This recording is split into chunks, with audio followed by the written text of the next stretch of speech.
Sorry that I look all messy and stuff, but it's okay because I ran a 5K today. It was lots of fun and stuff.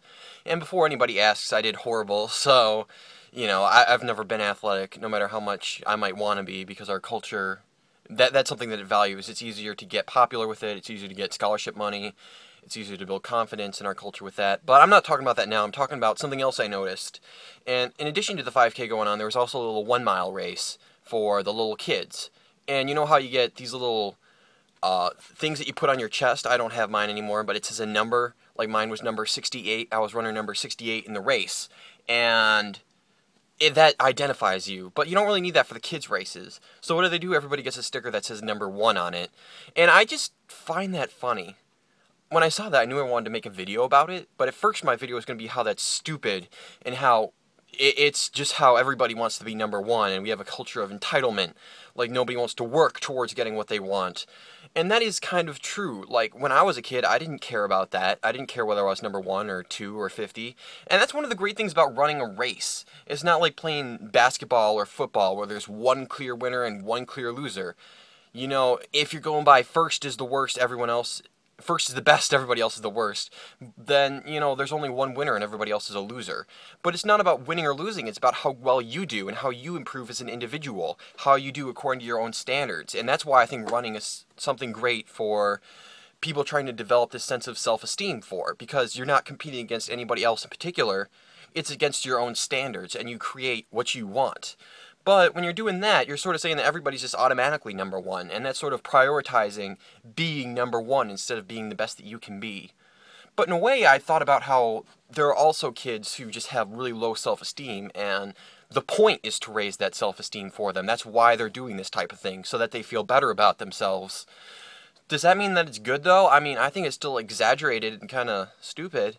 I do think that different people, depending on who they are, what type of personality or mindset they have, they need different things, though. Some people do need the personality boost and the confidence boost, and for some people, it's just a boost to their ego. Like, yay, I'm number 1. I've seen plenty of those people. I've seen plenty of those kids.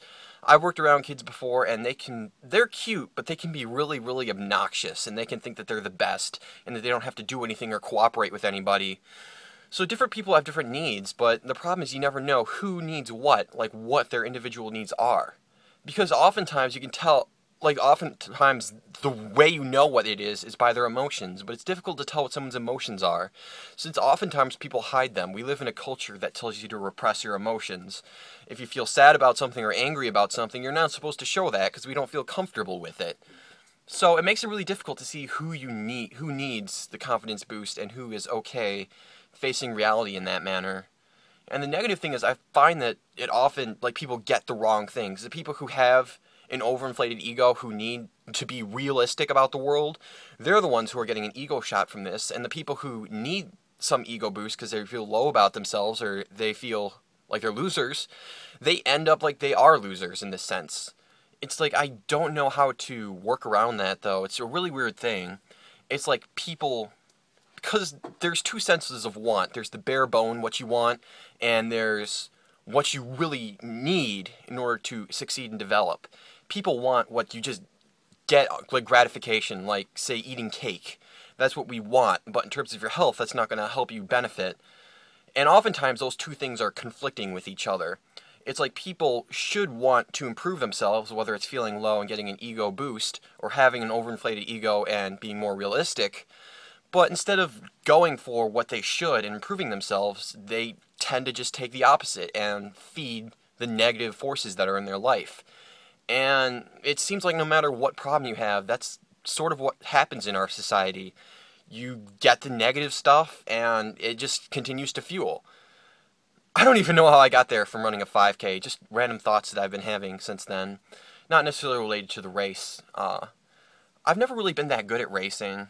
I can just sort of run on my own decent, but when it comes to a race, there's a lot more stress and pressure. And you know how your heart can beat like, oh my god, I'm so nervous, like you're about to take a test? That happens to me before the race, and my heart is already beating. And then the race starts, so I always end up failing, and that's not good. So I actually ran cross country at my school for 3 years. I quit senior year because I just didn't want to put up with it anymore. I wasn't improving, I wasn't having fun.